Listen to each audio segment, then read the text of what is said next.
From Relay FM, this is Connected, episode 499. Today's show is brought to you by Jam, 1Password, and Fitbod. My name is Myke Hurley. I am joined by Federico Viticci. Ciao, Federico. Ciao, Myke. How are you? I'm good. How are you? I'm good. We are without Dad this week. Yes, no dad. Yeah, no dad. Yeah. Federico, do you know where Steven is?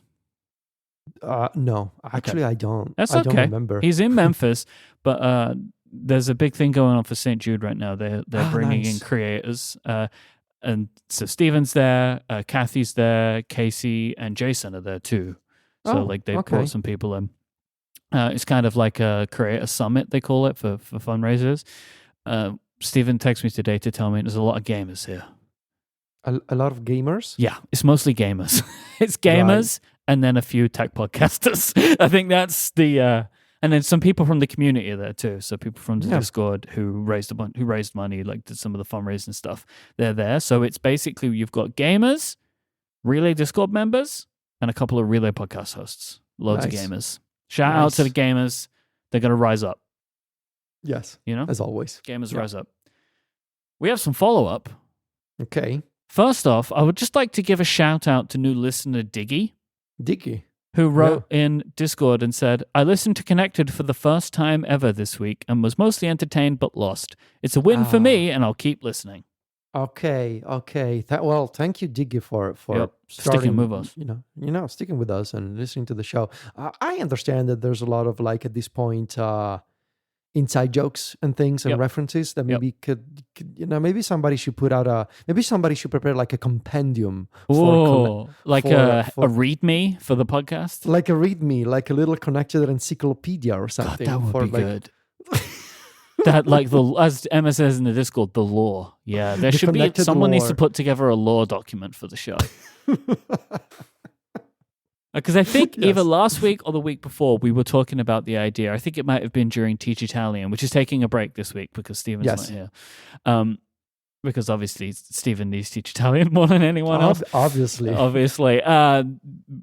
referencing the fact that this show must be, like, impossible to start. But turns out Diggy found it possible. So shout out to Diggy, you know? Yeah. Be like Diggy. Yeah. Just get started. I'm going to close the loop finally on my what did Craig Federighi say it follow-up from the last 2 weeks. Obviously, the person to help me was _David Smith, who texted me the other day to say, I found the clip that I think you were after with Apple using training data. It was in the 2016 WWDC live talk show. At 53 minutes and 19 seconds into the episode, Craig was talking about mountains. Not trees. Okay. So he says, it turns out if you want to get pictures of mountains, you don't need to get it out of people's personal photo libraries. We found out we could find some pictures of some mountains. We did tough detective work and we found them. It's like he was making a joke, but like that's the idea of, like, they don't need people's photos. There is just data sets they could buy. And that was what I was talking about, and that was what they ended up doing. So thank you, _ for that. Finally, you know? I tried myself using this and I couldn't do it, but it's really on the _ Are you at peace now? You found what you were looking for with this? Yeah. Yeah, okay, good. We're no longer Mandela'd. Okay. Is the good thing. Yeah. No more Mandela. What's going on, Myke? What's going on with fine woven cases? Oh, yeah. So fine woven may be gone, it seems. So there were fine woven cases potentially on the way out. Leaker Kosutami is a Twitter leaker who had some good stuff about cases in the past, which is just hilarious. It's like very niche.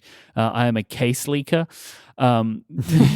They said that it seems like there's one more set of colors left, that like one more seasonal color set that they're going to do, but then that's going to be the end of the... so one final outing for the fine woven lineup, and then it's done forever. That's the end.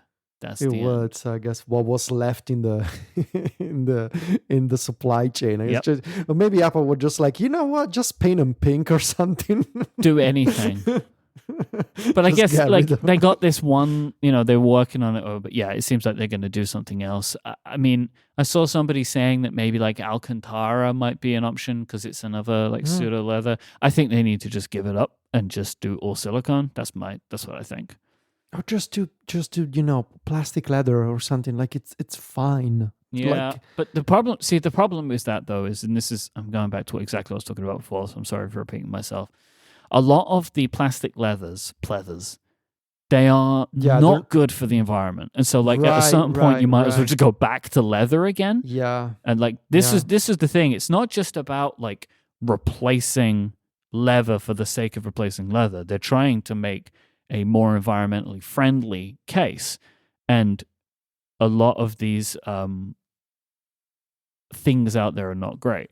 And so, like Josie says in the chat, silicone feels weird because it's plastic.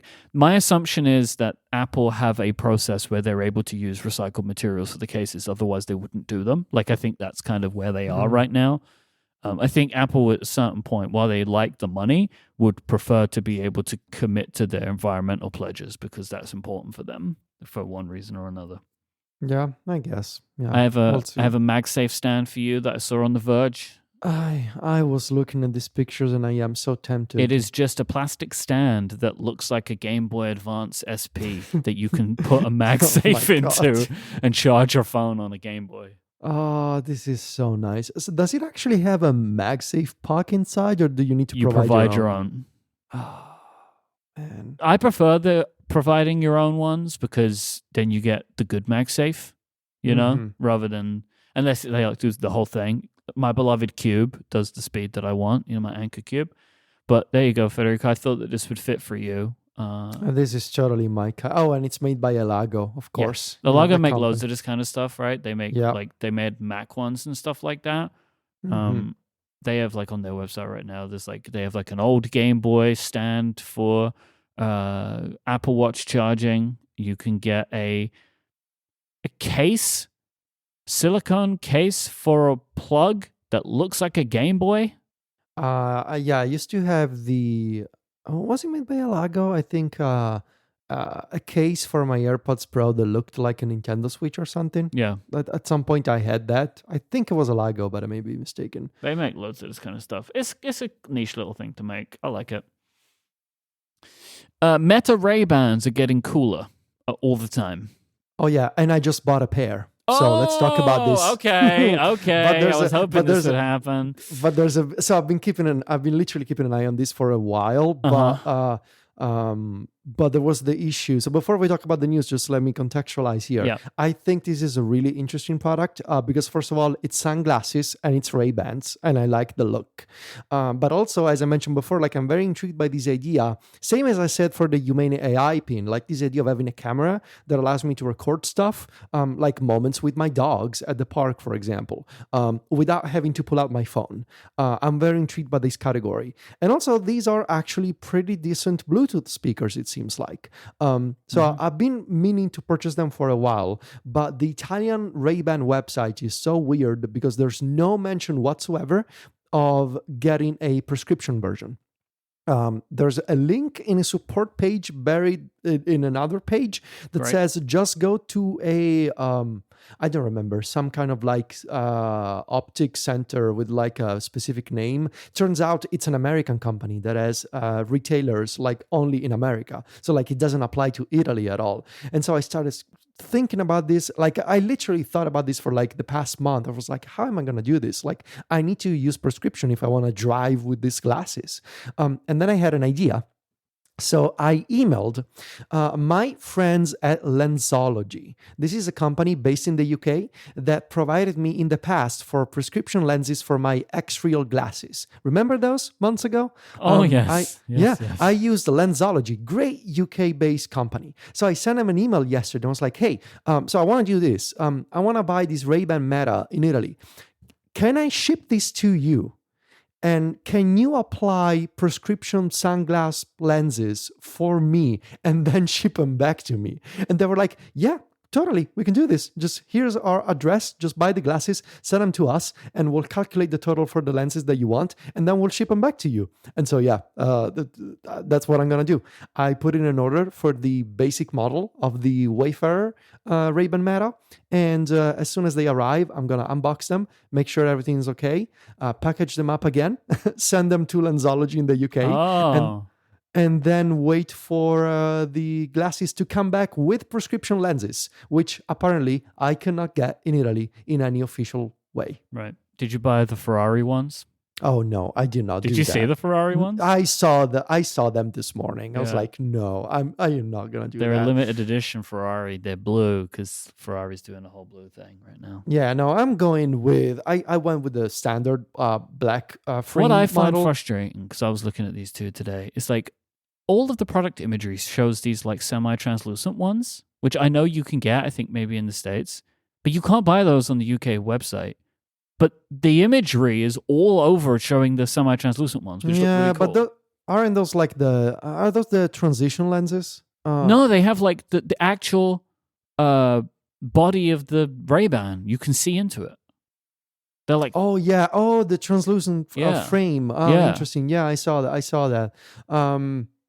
Yeah, I just got the standard black. well, I'm excited version. to hear what you have to say about them. There's a Mhm. couple of things. So one, they got official Apple Music support. That was why I finally decided I gotta do it. Just But Apple the Music. the reason I want these is also the reason I'm not buying them Hmm. right now, I think. So they just got support for Meta's multimodal AI. So you can look at something and I think you say like, hey, Meta, look at this and da-da-da-da-da. And it takes a picture, uploads it, I think via your phone, probably, and then tells you what you're seeing. So I'm going to give a couple of quotes from Victoria Song over at The Verge. Song says, to me, it's the mix of a familiar form factor and decent execution that makes the AI workable on these glasses. Because it's paired to your phone, there's very little wait time for answers. It's headphones, so you feel less silly talking to them because you're already used to talking through earbuds. In general, I found the AI to be the most helpful at identifying things when we're out and about. It's a natural extension of what I do anyway with my phone. I find something I'm curious about, snap a picture and look it up. Provided you don't need to zoom really far in, this is a case where it's nice to not pull out your phone. And I've also included in the show notes an Instagram reel that Cleo Abram made that just show like a good example of the kinds of things you could use something like this for, where I just think it's, at the moment, I think that the Meta Ray-Bans are the best realization of any of this kind of product. I'm even, and I haven't used them, but I'm even including something like the Vision Pro. Like, they have a very like simple set of things that this thing does, and it looks like it does them really well, and people like it, and it looks good. Because the thing that is the most surprising is these legitimately just look like a pair of Ray-Bans. Like, there's nothing weird about them. So yeah, that's why I'm very intrigued. But it's just a pair of Ray-Bans, and they have the cameras and the microphones and the speakers, but otherwise you're just wearing sunglasses, and nobody thinks their sunglasses are weird.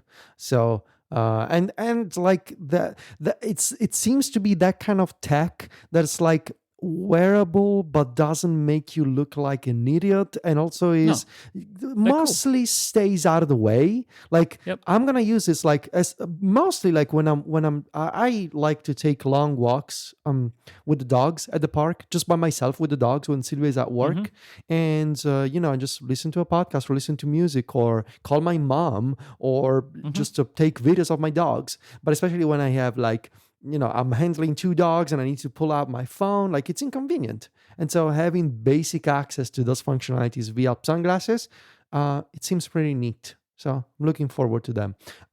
Peter. But yeah, the thing that I didn't mention is this multimodal AI is just in the US right now. Yeah. So, makes sense. this is the thing where I have my eye on it. Like, I think I'm very interested in getting a pair of these. I think I need a pair of sunglasses. So the next time I get a pair of sunglasses, I'm probably just going to buy these because I like the Wayfarer style anyway. And so maybe I'll just go for this. And even if I just use them to take photos on my next vacation, like I'll be happy. But I want the other features that this thing seems to have. So it seems pretty cool. Peter in Discord said, Federico, you can go to an optometrist in Italy with the glasses and ask him to change the lenses. Yeah, I mean, they're just Ray-Ban lenses. Like, any optometrist should have those. I could just order the lenses and go to an optometrist and say, hey, here's the lenses. I don't even think you need to order them. You could just go to an optometrist in Italy and say, can you put lenses in these? They're just Ray-Ban lenses. So provided they're the same sizes, which I assume they are, I expect any optometrist in Italy would have Ray-Ban lenses that it could give So you. here's what I'm gonna do. I'm gonna receive the glasses, Uh-huh. and then I'm gonna go to there is an optometrist basically in front of my house. So I'm gonna go down Yeah, there go to and be them. like, hey, can you actually change? And if the answer is no for whatever reason, I will use Lensology because I have a Yeah. backup plan. But that's a very good suggestion, because like it should be relatively trivial for them to do it. Yeah, yeah, yeah. Maybe I'll just need to order them with my prescription if they don't have available Yeah. those types of lenses. But that seems easier to do than Then doing the shipping them back and around. forth with the UK. Because I think like Ray-Bans, they just pop them in and out. Like I don't think it's like a particularly Yeah. complicated. Cool. Thing. Well, worst case scenario, I do have a backup plan. But yeah, thank you, Peter. That's actually a much more reasonable suggestion. So yeah, we'll see. They should arrive next week. I'm excited to hear about that. Yeah. We also got some first impressions of the Rabbit R1. We've been talking about this over the last couple of weeks. I expect it's going to happen. I'm going to read a couple of quotes and a couple of things from David Pierce's Hands-On at The Verge. He says, where Humane's AI pin feels like a carefully sculpted metal gem, the R1 feels like an old-school MP3 player crossed with a fidget spinner. He says that like it's a fun little toy. It does some interesting stuff. It still has some of the same lag issues that the AI pin does, but the fact that it has a screen which shows loading animations and stuff makes it feel better. But similarly to the AI pin, the Rabbit R1 is missing tons of features that have been already demoed. And Pierce says, so far this thing seems like it's trying to be less like a smartphone killer and more like the beginnings of a useful companion.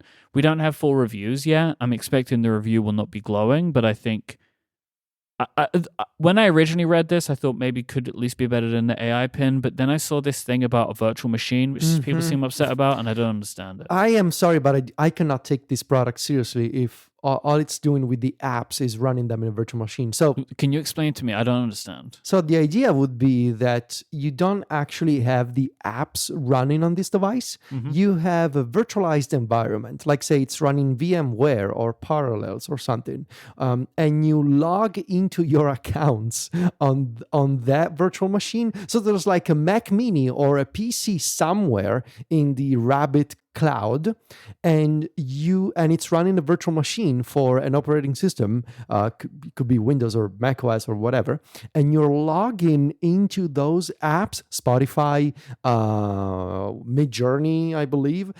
You're logging into those apps with your credential on those virtual machines, with like no clue as to what kind of security practices they have in place.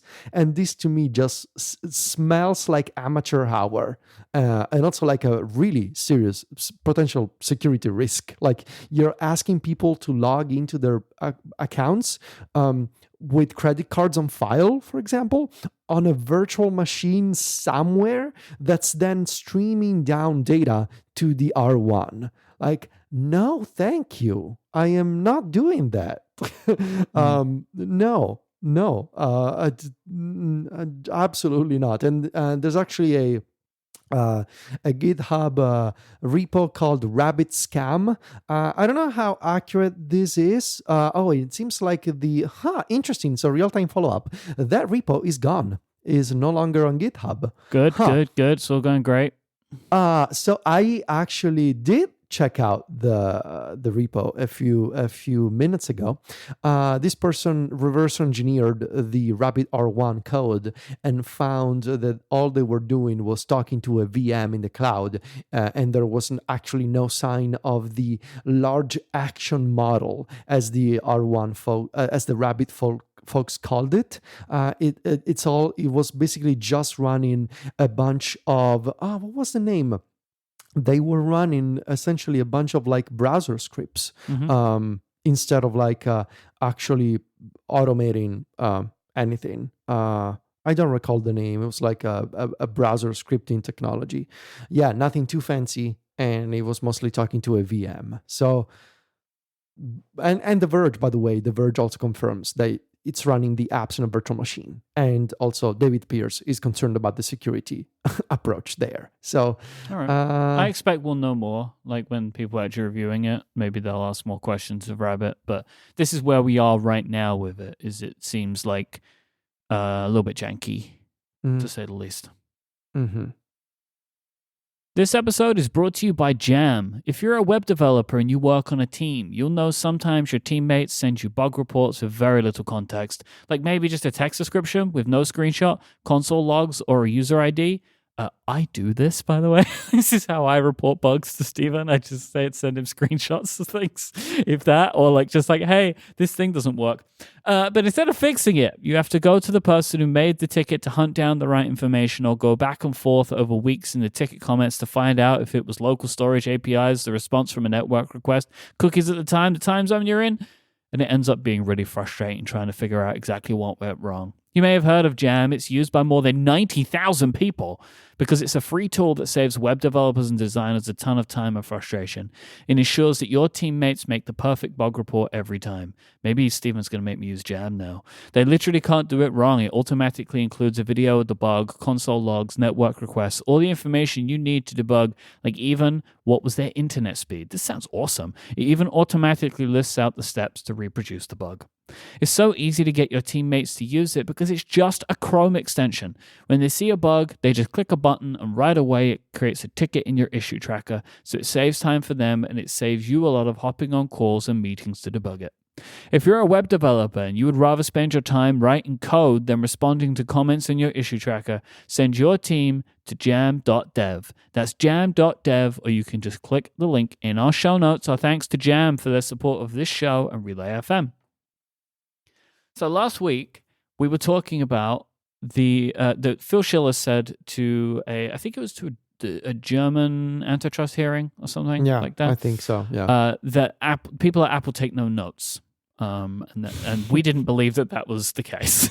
So we put the call out. We were right. We put the call out, and we got tons of, many connected listeners wrote in anonymously to share their feedback.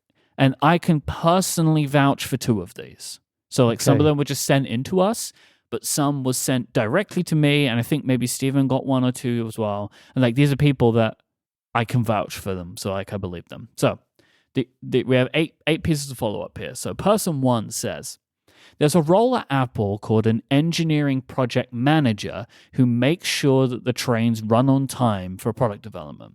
They are frequently the ones who take notes at all meetings so they know what needs to be done, who needs to do it, and when it needs to be done by. All right, so point one, there's people in every meeting who are taking notes, right? So that's the first part. So even if you're not doing it, someone is, which makes sense, right? The project manager has to keep track of what everyone says they're going to do. How on earth are they going to do that if they're not taking notes? Yeah. Like, this is just the way that teams work together, right? So, two, I work at Apple and take notes in every meeting for my own use. There's also almost always someone else specifically assigned to take notes, which is probably the engineering project manager, right? Yeah. If not a minutes person. Person three, yes, Apple employees take notes in meetings. There's a particular type of person that I hate. The people who lead regular meetings, like weekly project update meetings, and don't have an agenda or take notes and send out the minutes afterwards. I don't go to their meetings because they waste people's time when they have no structure. I mean, this just sounds like corporate meeting culture. This is exactly what we were saying. Like, I would not believe that Apple does not work like every other business in the world, that there are people that take notes and people that don't, and the people that take notes are effective, right? Person four, people absolutely take notes at Apple. I mean, I don't for the most part, but at the very least, our project manager emails out brief notes after every meeting. There's certainly no policy against it, and I've never heard of such a thing. Okay. All right. So at what point do we start believing that Phil Schiller personally never took any notes? So I actually, in a minute, let me jump to this one. So person 7 wrote in to say the quote, no notes thing was the case with the old guard. This was for taking meeting notes and for having notes in presentations. The sound of pencils was considered unacceptable. I know.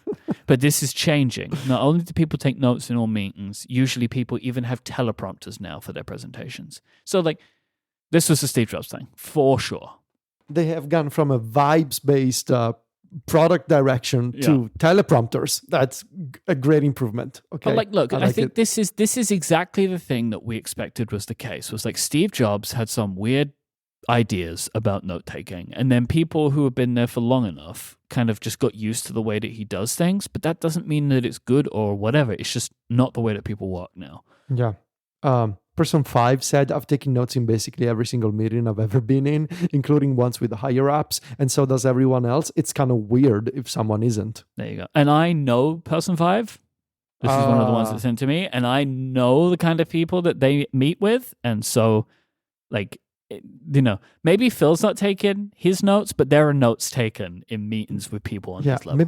Maybe Phil never noticed that notes were being taken in his presence. He just doesn't know what note taking is. No, Phil is gonna listen to this episode and be like, his whole life is gonna flash before his eyes and be like, or people were taking notes around me because he's like, stop it, all of you. You all were taking notes for the past 30 years and I never noticed. Person 6. I am an individual contributor at Apple. I don't know what that means, but they say, we absolutely take notes during meetings, but we do not keep detailed minutes.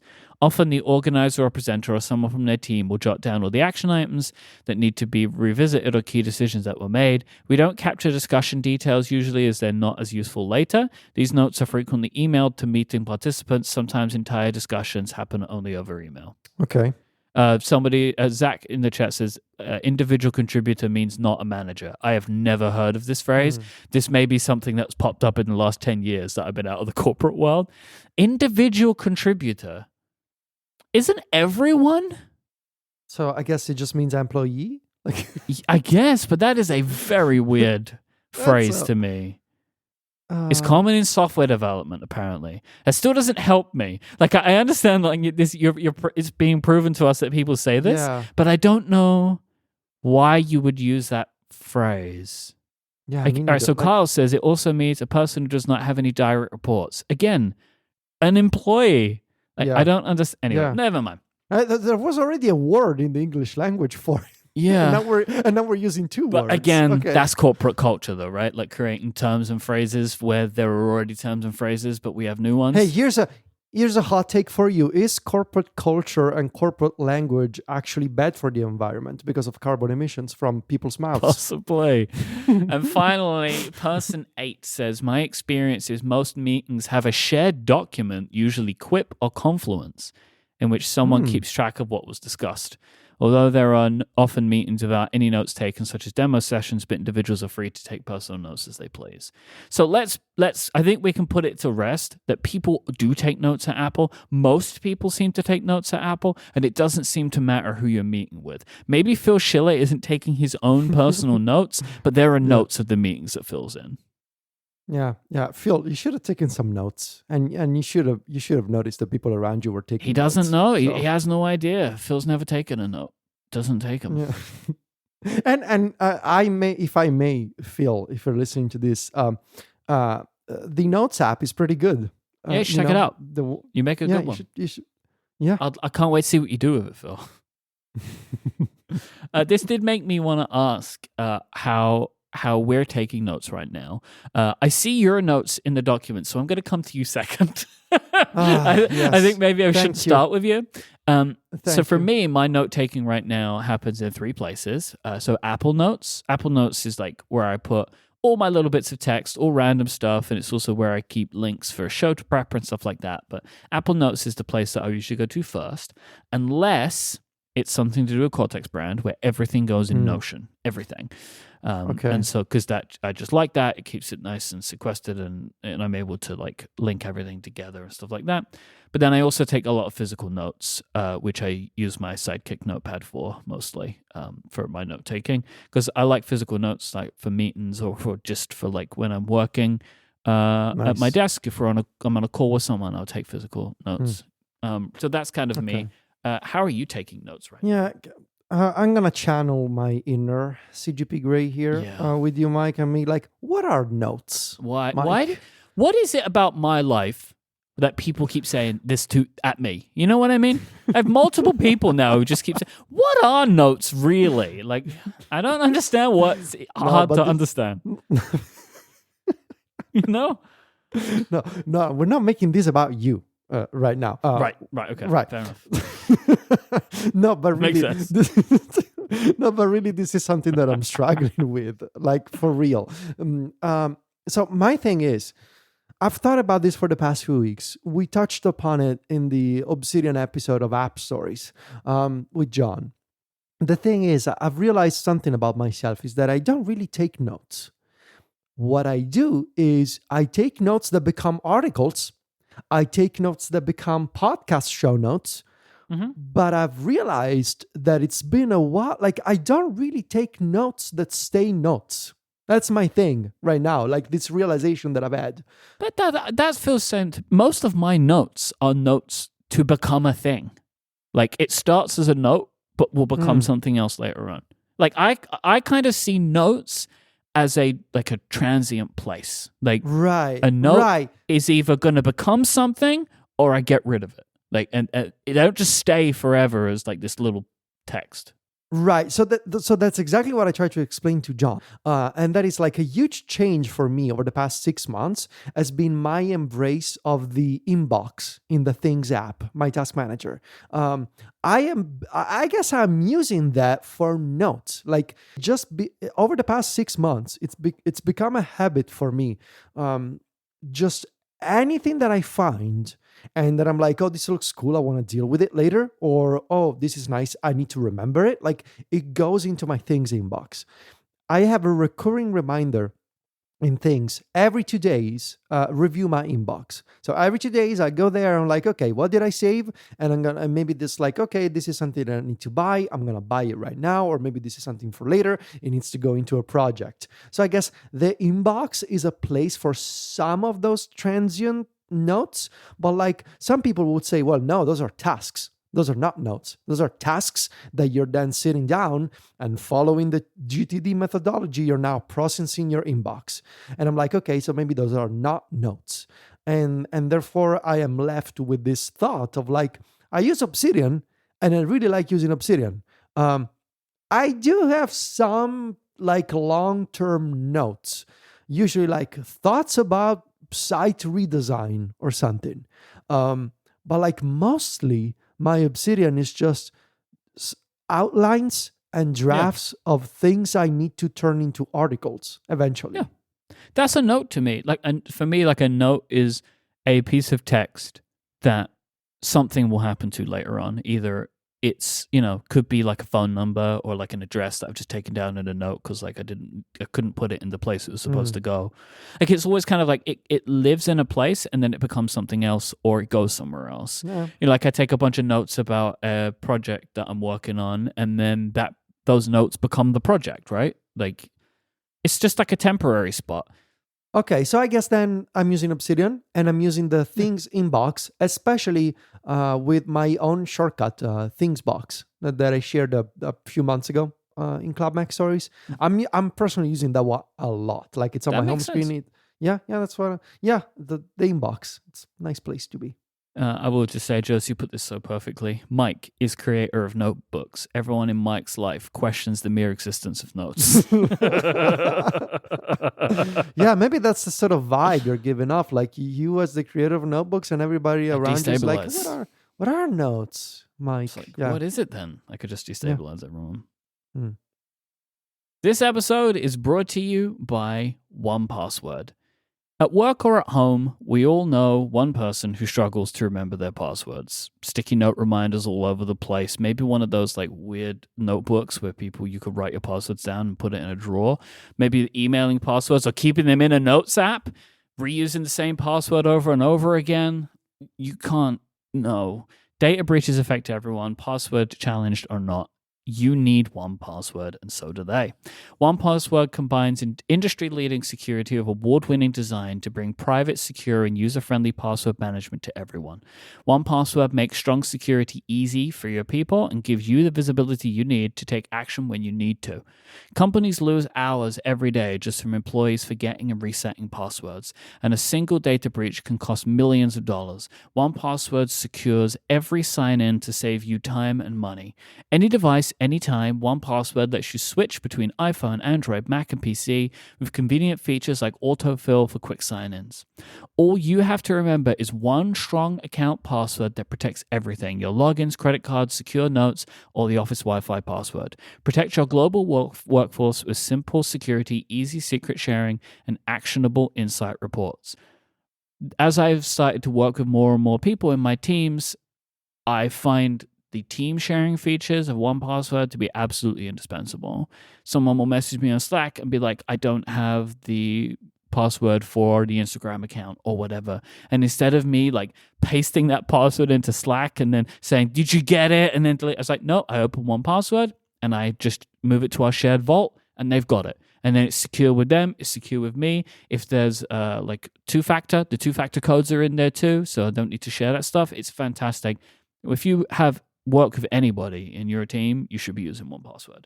1Password's award-winning password manager is trusted by millions of users and over 100,000 businesses from IBM to Slack. It beat 40 other options to become Wirecutter's top pick for password managers. Plus, regular third-party audits and the industry's largest bug bounty keep 1Password at the forefront of security. Right now, listeners of this show can get a free 2-week trial at onepassword.com/connected. Try it out for your growing business. That's 2 free weeks at onepassword.com. That is the number 1, PASSWORD.com/connected. Don't let security slow your business down. Go to onepassword.com/connected. Our thanks to 1Password for their support of this show and Relay FM. So, Stephen isn't here, as we mentioned. Yeah. But he left us something in the document. It says, don't click this until you're alive. Should we click it? Okay, we are live, so we should click it. Okay, I've clicked it. I've got to Android Authority. Oh my God, no, Steven, no. God damn this guy. Report, Samsung phones are developing a green line issue after software updates. He trolled us from far away. This is like the Steven version of a Rickroll, like a green roll. Like, what would it be? Like, I don't know. Well, that was a waste of. I was excited for this. You know what I thought? I thought we bought a new computer. That's what I thought. That was a waste of time, Steven. Yeah. Not Who thank cares? you. What is the opposite of thank you? Well, we cannot say. Well, we can't say on the show, I think. But, you know, it sounds like thank you, at least. Yes. You know? Moving on, let's talk about, because Steven's not here, now we can talk about video games. Yes. So, yes. I wanted to check in with you, actually, because on last week's episode, you installed AltStore. Oh, yeah, I did. And there was something I didn't ask you, because I know that Delta... And is it Clip? Is the clipboard manager on AltStore? Is there anything else on AltStore? No, it's okay. Nothing else. Nothing else. And for context, I am using the US App Store version of Delta, but I am using obviously Clip from AltStore. Okay. And man, Clip has been a game changer in the past week. To the point where it's earned a spot on my home screen. I'm actually thinking about putting it in the dock, and like it's one of those things where it makes you realize, how did I go all these years without this functionality? It's copy and paste level of a game changer for me. Like now, whenever I copy something, a notification pops up, and I'm like, yeah, I want to save this, and I'm coming back to this in a minute. Like it's been especially useful for like research, like. We talked about this in the pre-show. Researching models that I may check out to replace my studio display. There's the whole story in the pre-show. Where can people get the pre-show, Myke? GetConnectedPro.co. Thank you.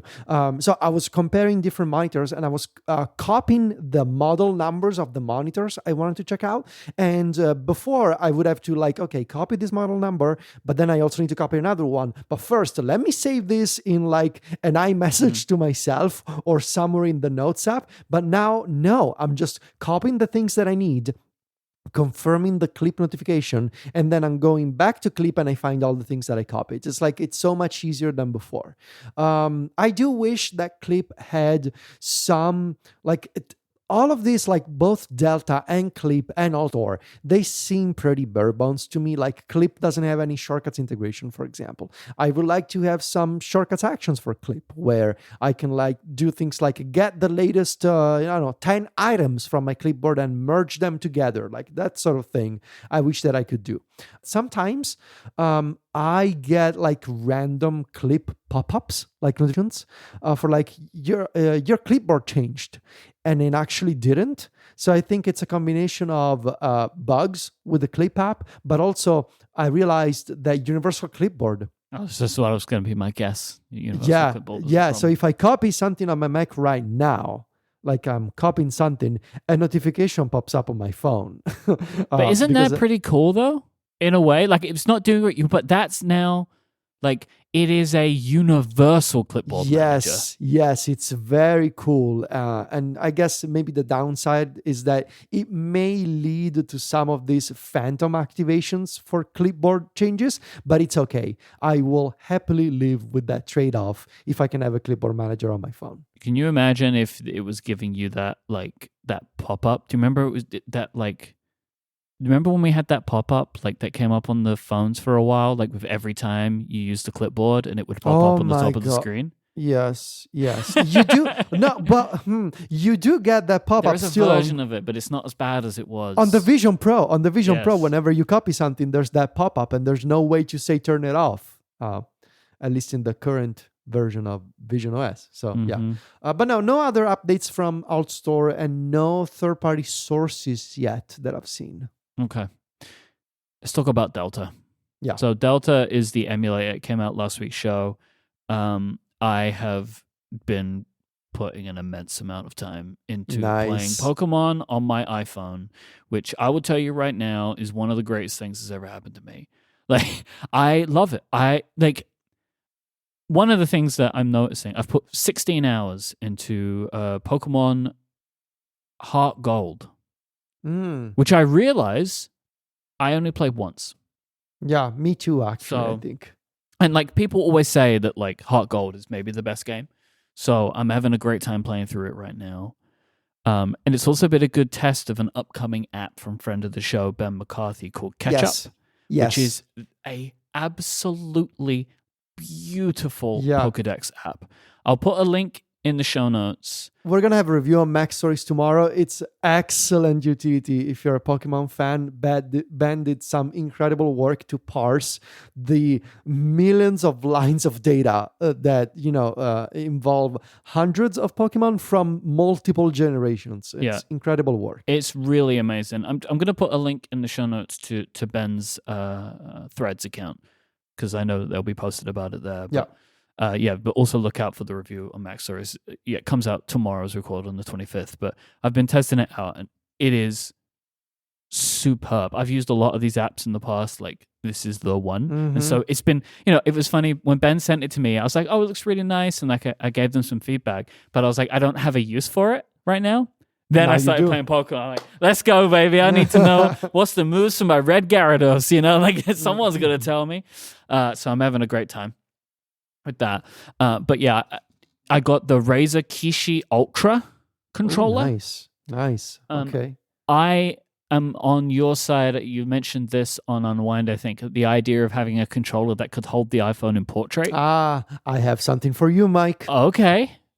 So go to this link. It's called the Joy-Phone. It's a 3D printed attachment for Joy-Cons that you can place to the sides of your phone in portrait mode. So I had to have John buy them for me because they were not shipping to Italy, but maybe they will ship to the UK. So that's the link, the Joy-Phone. I've seen a bunch of people on Reddit over the past week or so come up with similar designs, and this seems to be the better one so far. I will say, though, at least for playing, because I'm playing a Nintendo DS game, right? Using the Razer Kishi in landscape is really nice because Delta just gives you the two screens next to each other. Yeah, but they're put side by side, whereas for like the DS, it's supposed to be one above the other. I know, but it is more comfortable. It's good enough though in like a landscape orientation to play. And like the Kishi is a great controller. I mean, it's also this controller. It can natively extend to put an iPad Mini in it. Oh yeah, which is nice. kind of cool. Yeah, the That's Kishi is nice. nice. It's got great buttons, the Hall effect, and all that kind of stuff. Something else that I was doing, which was awesome, I was playing with on my Vision Pro, because you can download the iPhone app. Yeah. I was playing Pokemon with a controller while also watching a YouTube video while in an environment. Dude, it was amazing. It was is and all of it's kept in sync using Delta Sync over Dropbox, which it works, but you have to. It's just one of these things where like make sure you have uploaded and then make sure you've downloaded the save. Right? It's just not hard, but it's like it's honestly better than Steam Sync. Not a high bar. No. So I wanted to bring something to the show. So I don't know if I sent you this link a few days ago. I don't know if any of our listeners are familiar with it. So there's this fork of Delta called Ignited that seems to be like based on Delta, and then like the developer has been working on it for over a year, and it's still in test flight beta mode. I believe they're working to release it on the App Store soon, but there have been like over 50 updates for the it requires a Patreon membership. There have been over 50 updates to the app, and so I signed up out of curiosity, and it seems to be based on Delta. Like it's got the structure of Delta. I'm not sure what the deal is between Delta and Ignited, like if there's some kind of like actual collaboration or deal between them. I don't know the details. I just know that Ignited is like the power user version of Delta, essentially. But so now I've been playing so much in Delta, would my save no, it doesn't matter. It doesn't matter because the GBA emulator is always saving the files in a specific format that is GBA universal. It's saving it to my ROM file. No, it's creating a separate .sav file. That you can actually take that .sav file and put it on your Mac or something and keep playing there. Like it's totally fine. Where? Yeah. Where is that? I mean, like where? I'll find it. I'm sure it's saving it just somewhere. long press on your game and say export save file, I think. Oh, so I would do it in Delta, and so in Delta, and it gives you a .sav file, and you can take that and use it anywhere. Any other emulator. What do you like about Ignited? Like, sell me on. I think it's got a better UI. Like the default theme is really well done. I think it has. It's kind of difficult because like there's a whole documentation page that I still need to read. I think what it does offer is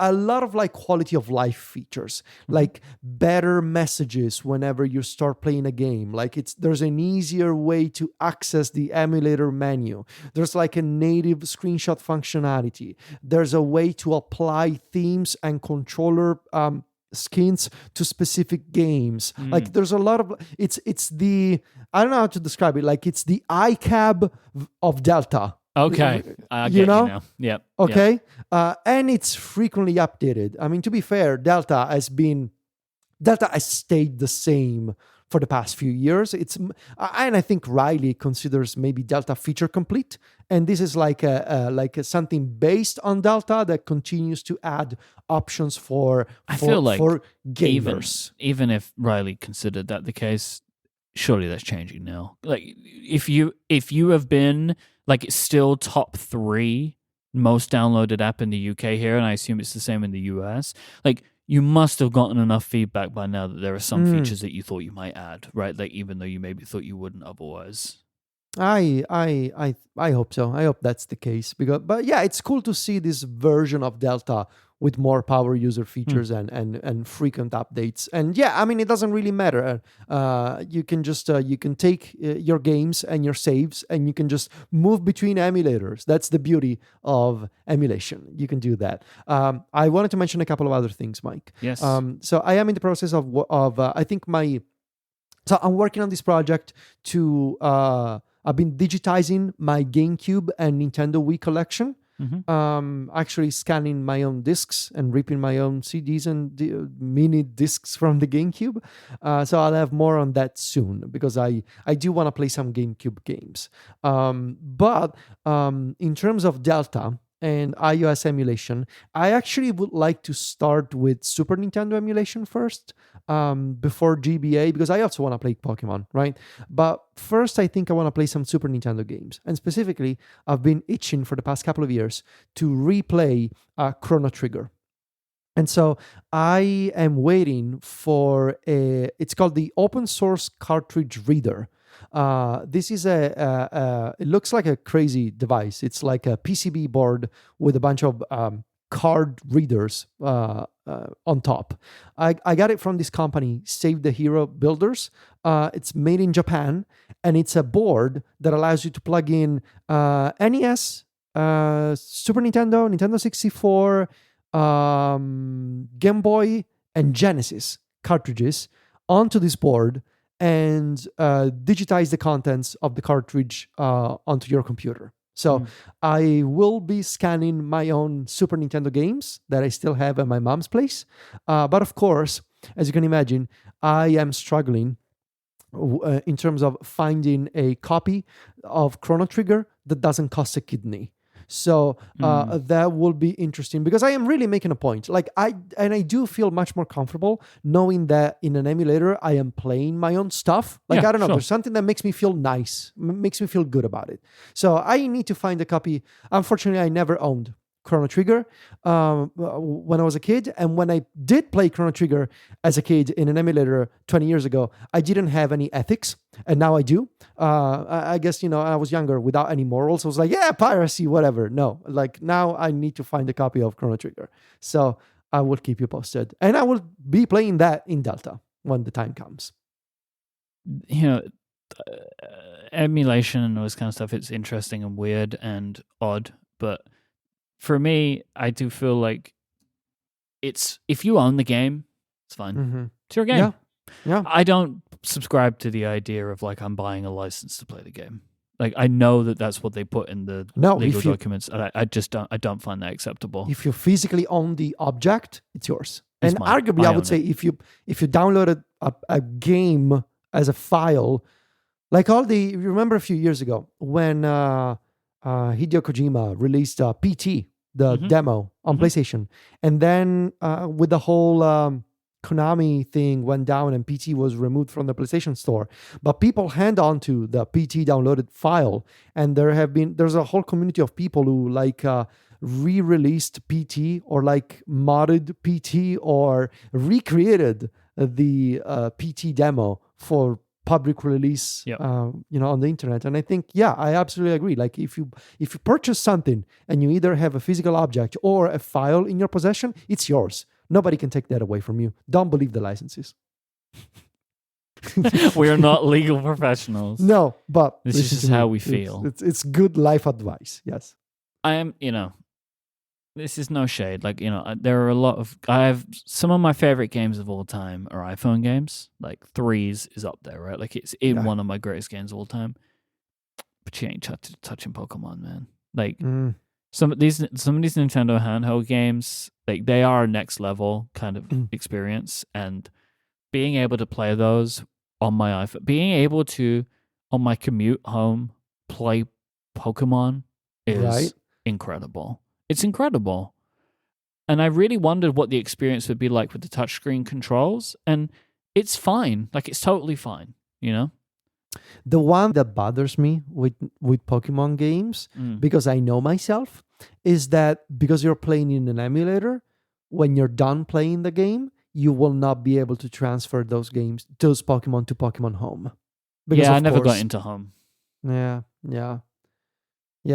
They will always. I do want. As I say this, I'm just correcting myself. I do wonder. Is there a way? Maybe.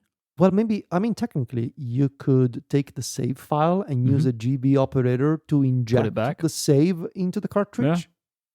I'm having an issue right now where I'm building power with a Kadabra.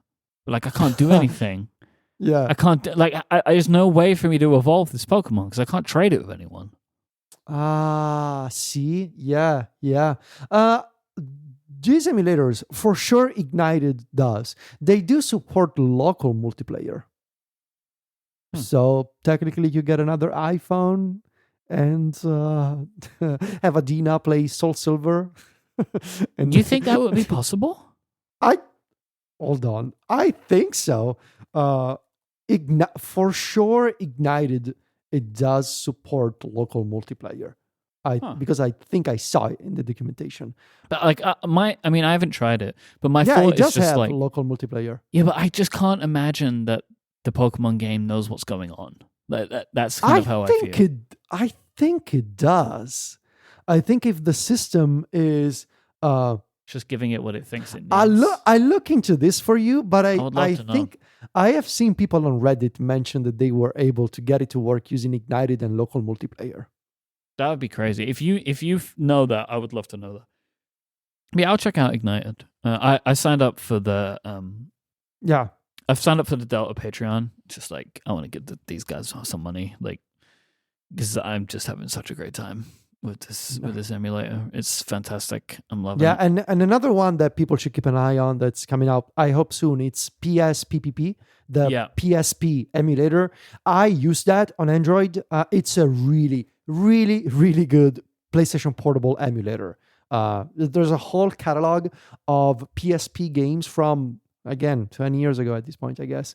Your GTA Liberty City Stories, or your Final Fantasy Tactics, The War of the Lions. There's a whole catalog of PSP games that may be supported without JIT. That's the thing. I don't think PSP. No, it doesn't. I just checked.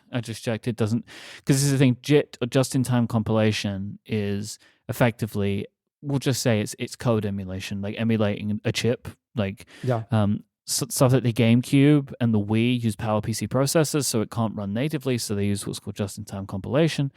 But Apple won't allow for JIT with emulators, so it seems like we won't get any GameCube emulators, which I'm so bummed about. Like, I really want to play GameCube games on my iPad, but it doesn't look like that's going to be a possibility, which is a real shame.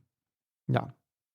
I will say, though, like, I'm looking at pictures, some like screenshots here of some PSP games. Like, PSP games don't age in the way that Game Boy games age. No, the 3D ones don't. So, but there's some really cool looking, like 2D. Like one of my all time favorite like niche games from the PSP era was Jeanne d'Arc. It tells the story of Joan d'Arc, from the Middle Ages, done as like a Final Fantasy Tactics style game with some magic elements. It's a super well done game that never got a follow up, unfortunately. And that is also one that I do own a modded PSP that I bought during the lockdown in the pandemic, and that allows me to rip my own UMDs. If you recall the weird format that PSP games were released on, the UMD. I saw someone on Threads the other day say, like, one of the weirdest things they ever did was to buy and watch the 2 pilot episodes of Lost on PSP UMD. That's incredible. UMD was a weird vibe, man. Yeah, it was. I watched the Eminem movie 8 Mile on UMD. Oh, incredible. Mm-hmm. I still have it somewhere at my mom's house, I think. Palms are sweaty. Yeah. Mom's spaghetti. This episode is brought to you by Fitbod. When you're looking to change your fitness level, it's hard to know where to get started, which is why I want to let you know Fitbod is both an easy and affordable way to build a fitness plan that is just for you. Everybody's fitness path is different, which is why Fitbod uses data to make sure they customize things to suit you perfectly. Fitbod will adapt as you improve to make sure that every workout is challenging, pushing you to make the progress that you're looking for. Because you're going to make the most progress when a workout program is tailored to meet you. Fitbod stores all this information in your Fitbod gym profile. It's going to track your muscle recovery so you're avoiding burnout and keeping up momentum. And they build the best possible workouts for you by combining AI with exercise science. Fitbod have analyzed billions of data points that have been fine-tuned by certified personal trainers. And you can be sure that learning the new movements the right way is going to be easy thanks to their more than 1,000 demonstration videos. Muscles improve when working in concert with your entire muscular system, so overworking some muscles while underworking others can negatively impact results. So Fitbod makes sure to track your muscle fatigue and recovery to design a well-balanced workout routine. But it also means you're not going to get bored because they're going to mix up the exercises that you're doing.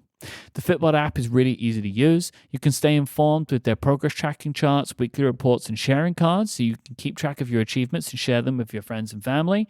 It also integrates with your Apple Watch, Wear OS smartwatch, and apps like Strava, Fitbit, and Apple Health. I really like the Apple Watch integration because it tells me what exercises I'm going to be doing. So if I know what they are, I can just do them without needing to grab my phone and watch the videos. But if I don't know, the videos are there for me to help explain exactly the exercise and how to perform it. Personalized training of this quality can be expensive, but Fitbod is just $12.99 a month or $79.99 a year. But you can get 25% off your membership by signing up today at fitbod.me/connected. So go now and get your customized fitness plan at fitbod.me/connected. That is fitbod.me/connected for 25% off. Thanks to Fitbod for their support of this show and Relay FM. I do have some multiplayer follow-up for you, Oh, Mike. great. Unfortunately, by local multiplayer, they meant that you can connect multiple controllers to the same device and play on the same device. So, yeah, you cannot do... apparently, there was like one emulator that was like spoofing the Nintendo servers with like a custom DNS to allow for like running their own servers for Nintendo DS online multiplayer, but that's a different thing. And there's a lot of people asking in the Ignited Discord about like local multiplayer for Pokemon games, but there's no solution yet at the moment. So I may just have to let that Kadabra go at some point. It's fine. Yeah. So I'm not that attached to it. It's just a bit of a workhorse for me right now. Yeah. So I'm actually kind of surprised that we've gotten this far into the episode without referencing there's an iPad event coming. Oh, yeah. Yeah, it's coming that's also in happening. 2 weeks. So the 7th of May. So yeah, we'll be doing Ricky's next week for episode 500, which is very exciting. Everyone's very excited. Ricky's in episode 500. It's going to be a video-only event on May the 7th at 7 a.m. Pacific. They very kindly invited the media to watch the video, which is also what they did in October, which was funny too. A couple of details about this, and we can talk about it a bit more. There are multiple logos for like Apple logos in a bunch of different styles that are being shared that are very artistic. It reminds me of, I think it was the 2018 iPad Pro announcement. They did a similar thing, right? Where it was in New York and they had a bunch of different artistic interpretations of the Apple logo. I think you got some stickers. Yeah, you were at that one, right? Yeah, I was at the one and I did get the stickers, yes.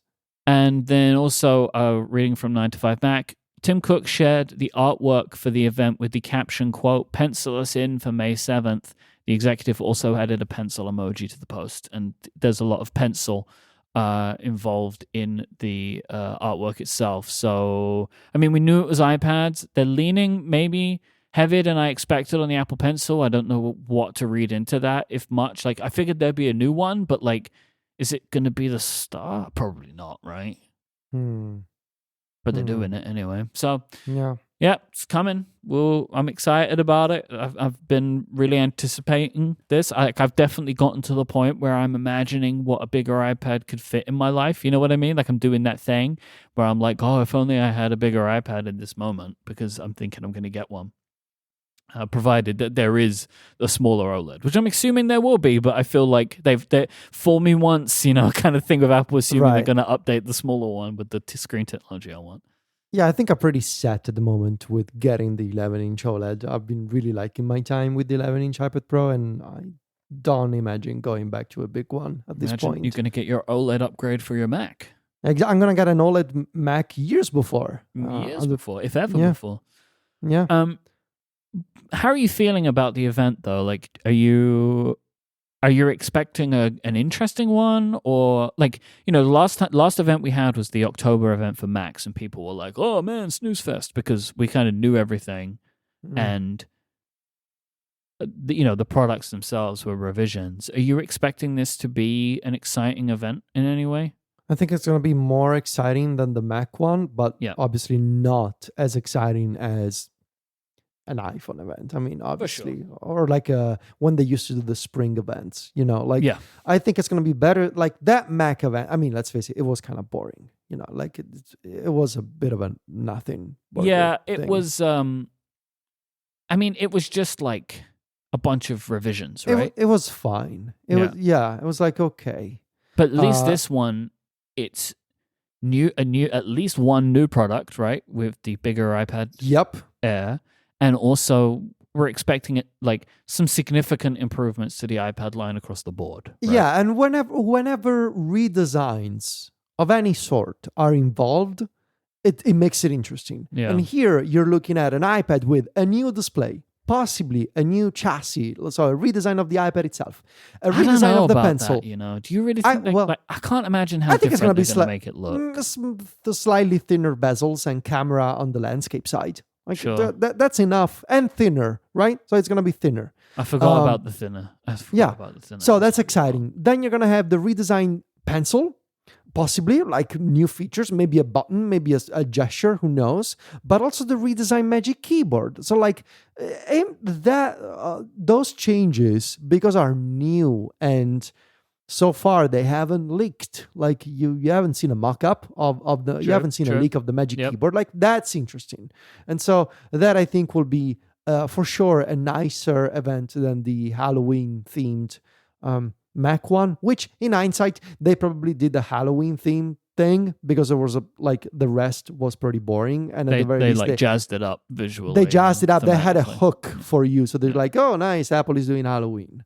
But yeah, I think this one will not have any funky theme going on. It'll just be new products, and that's going to be interesting. I'm surprised they are doing a video, though. Like, I think we had all just resigned to the fact that this was going to be a bunch of press releases, right? These videos, they seem to be the new, like, in between. They're like these videos. If you want to follow along to this Pokemon analogy, because we were just talking about Delta and Pokemon. So the press release is Bulbasaur. The video is Ivysaur, and the keynote is Venusaur.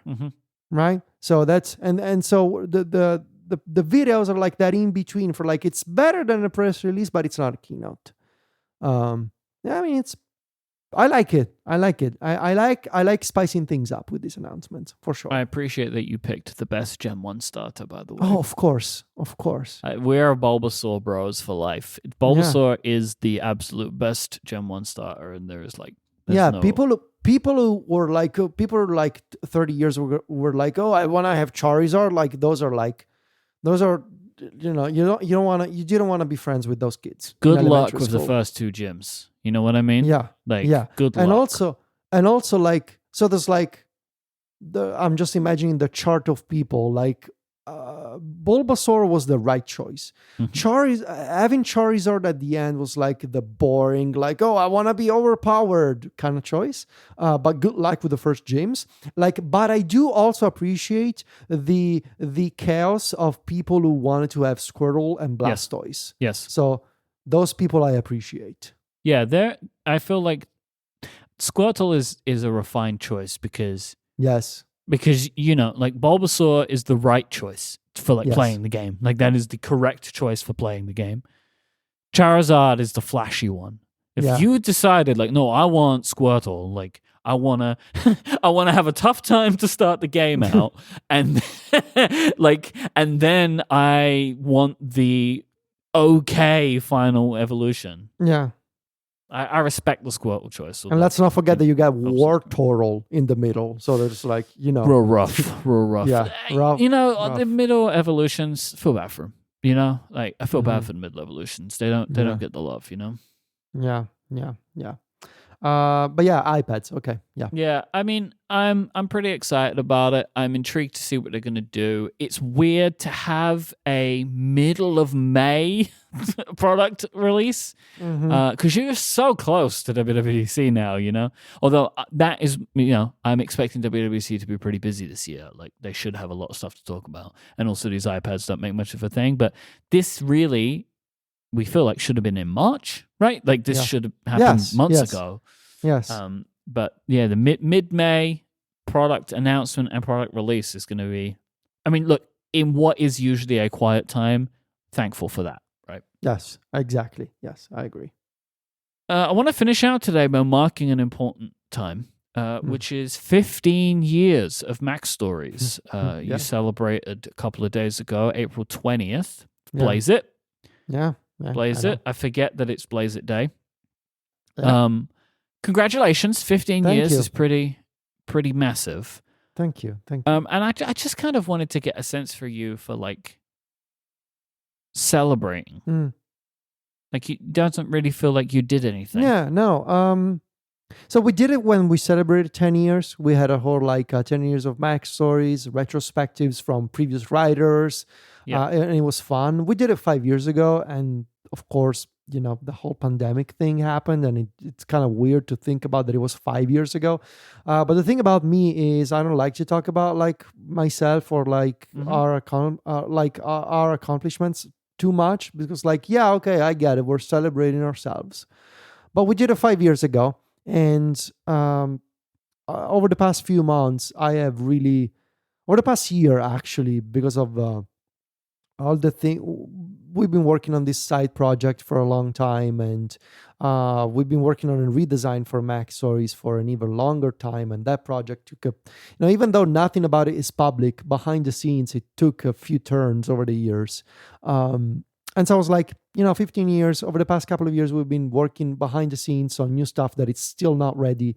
I don't like the idea of doing once again a whole celebratory thing. It's like, cool, let's post it and let's get back to work. I'm sure we'll celebrate again at 20 years.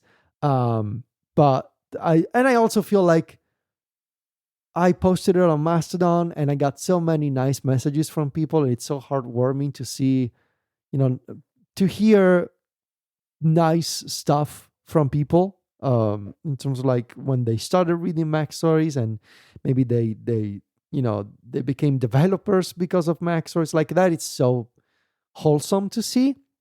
Yeah. But I don't like to dwell on it for too long. Yeah, I understand that. Like in the first 5 years of Relay, we made like a big deal out of every year. And then when we hit 5, it was like, okay. Yeah. And now we're hitting 10, and we're obviously making a big deal out of the 10-year anniversary, which is this year. Yeah. And then I don't know if we'd make a big deal out of 15, maybe. Yeah. Like, but I see where you're coming from. Of like, you could at first you celebrate because you're making it work, and then you hit a milestone, and then you hit a next milestone, and then the next big milestone worthy of that kind of like pomp goes further into the distance, right? Like I kind of understand that. Like I always find it funny when like, and I think it's just because social media managers need something to talk about, like companies celebrating every single year of them being around. Like it's just like, all right, if we're at 77 years, like it's not so much more exciting than it was for 76. But you do you, I suppose. Yeah, but obviously, I am so thankful that there's still people who read Mac Stories and pay attention to what we do, and that support us directly or not. Like I just appreciate having an audience for our. I hope useful, and I recognize often weird projects that I especially do because weirdness is the spice of life with these things for me. And so thank you. And but like I said, back to work. Yeah, I feel like saying about the support, the things that we do. Like I've been doing a reflecting, right? As Relays, we're getting ready to celebrate, right? Like it's the celebrations start in July.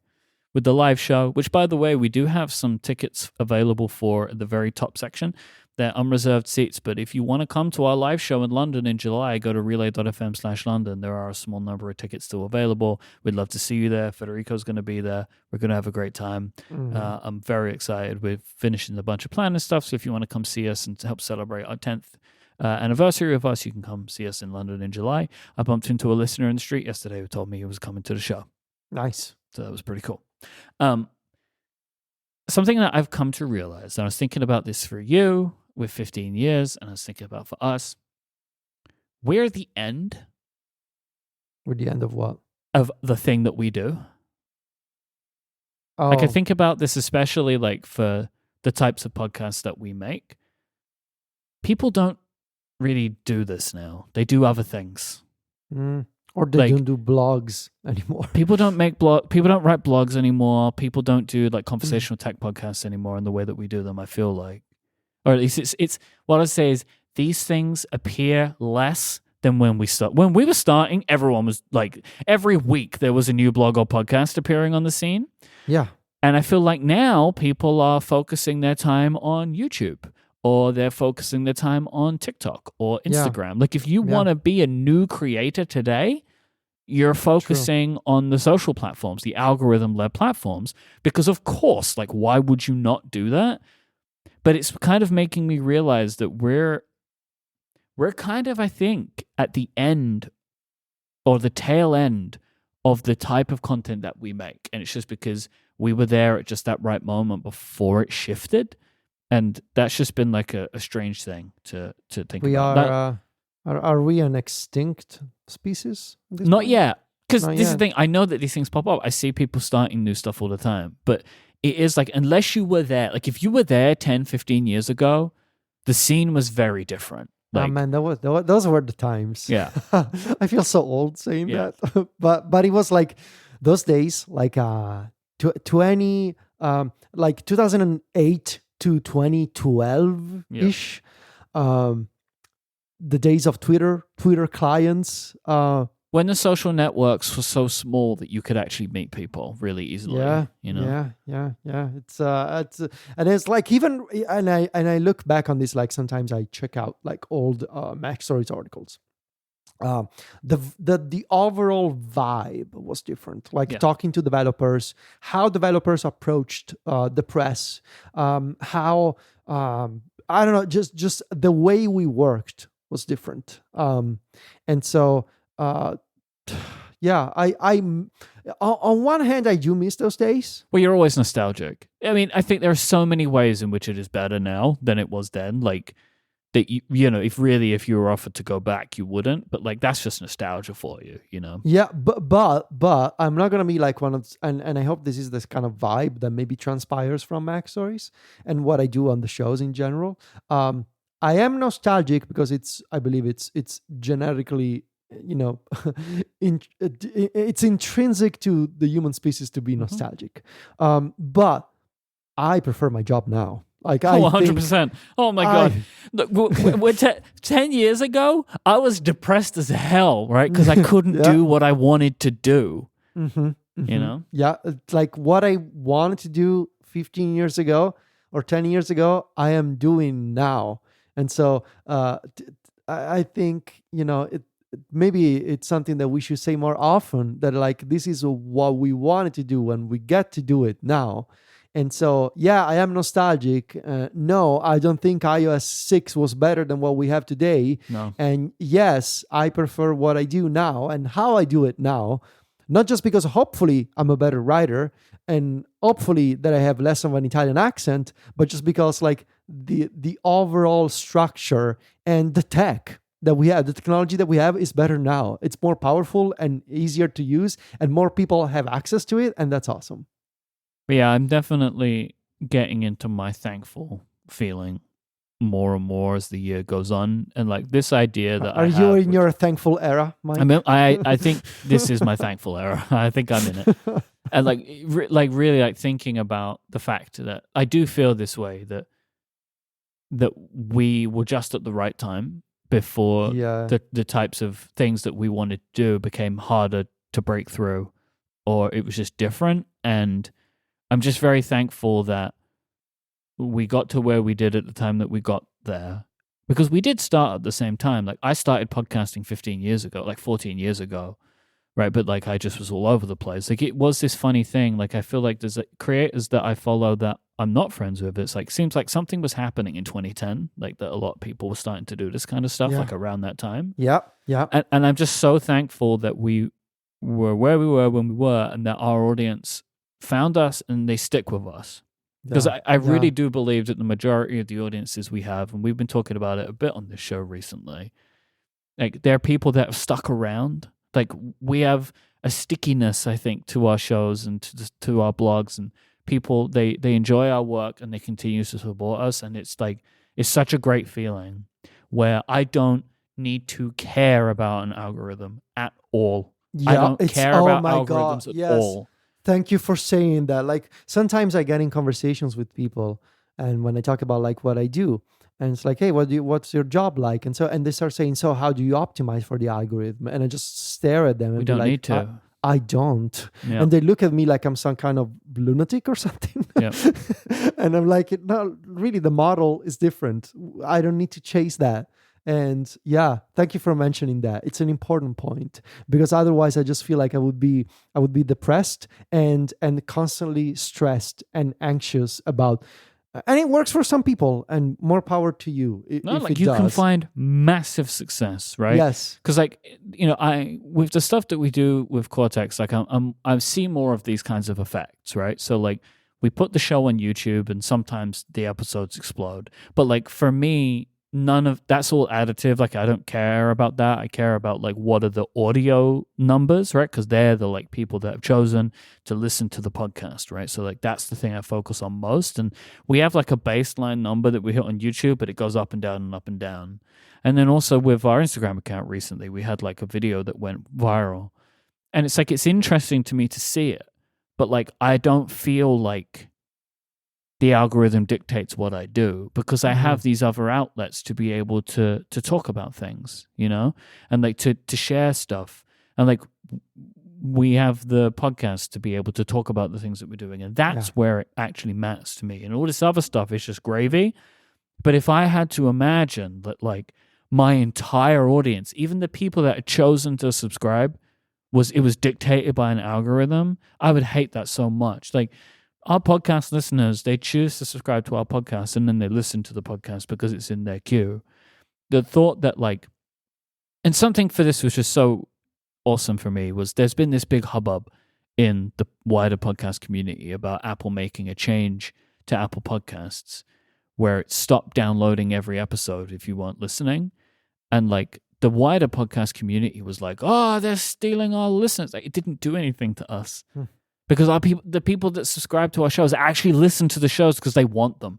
Like, it wasn't a show that they just press subscribe to once and never thought about it. And it's like the same with the algorithms, like on YouTube and stuff, right? You press subscribe, but then you don't necessarily see all the videos. And, like, I hate that thought. Like, as a creator, it's not interesting to me. As time has gone on, I have really understood how the fortune that we have is to have people who don't consider us like background noise. But even if you, like, we don't have millions of readers or millions of listeners like I don't know, MKBHD does or The Verge does. But even if you do get like 1,000 or 5,000 people who sometimes think about you, like, they're like, hey, I wonder what Myke is up to. Or like, hey, I wonder what Federico has done on Myke. Like, when people think even just once a month about what you create, now that's a fortune. And you got to hold on to it, because it's a rare thing these days. And you don't want to be, when you have that privilege and that luck to be somebody who doesn't depend on a reel coming up in the algorithmic timeline on Instagram, that's something you gotta protect, because it's precious. And that's and it means that when we need help, people show up, right? Like, if you truly value this, which we all do, it means that, like, when COVID happens and all the advertisers go away, we can say, please give us money. And Yeah. people do. You know, and so like that's the benefit. That's what's so important. And I value it so much. And you know, it's just like looking at the 15 years of Mac Stories has just made me think about this stuff where it's like you guys have been around doing your thing, and you have more people than ever probably reading you now. Yeah. And it's because the people that go to Mac Stories, they know what they're going to get and they want it. Right? It's as simple as that. I mean, what more could you ask for? Yeah, or maybe they don't, which is also the point. Like maybe they don't know what they're gonna get, but they know that it's gonna be interesting. Yeah. Right. So that's sort of I guess looking ahead at the future. That's my strategy. Maybe they know like producing content that people maybe don't know what it is, but they're gonna be interested in it anyways. That's sort of like my recipe for success. I hope. And if I may pay a compliment to you and John and the team, like I said on Threads that you're the best at what you do, like the best in the business. And while I think you guys are amazing, what I mean is no one does what you do. And that's what makes it so great. Like Mac Stories, you could say like has competition, but it kind of doesn't. Like you guys make what you make and nobody else is making that. And that's what makes it so great. Like, Thank you. It's the creativity that you have and that you all continue to work on is what I believe means that after 15 years, the website's better than ever. Thank you. That Congratulations to everybody. How long is John? Is John done half now? John is actually been part of Mac Stories for more than half of its life. Wow. John joined 8 years ago. Yeah. So yeah, over half. Now. That's great. Yeah. That's great. I love that. Yeah. That's weird though, because it feels like he just started, right? Like it does feel. It's weird because on one hand it does feel like he just started, but on the other, it feels like he's been doing this with me forever at the same time. So I don't know. Yeah, because I imagine, and this I can completely understand, it's this idea that like, how could you even imagine running the site without him now? Yep. Right. Exactly. It's like that kind of thing. I couldn't. I couldn't do it. Yeah. No. It would need to go back to being like a personal blog or something. Like a very, very different business. Yeah. There's no way. Yeah.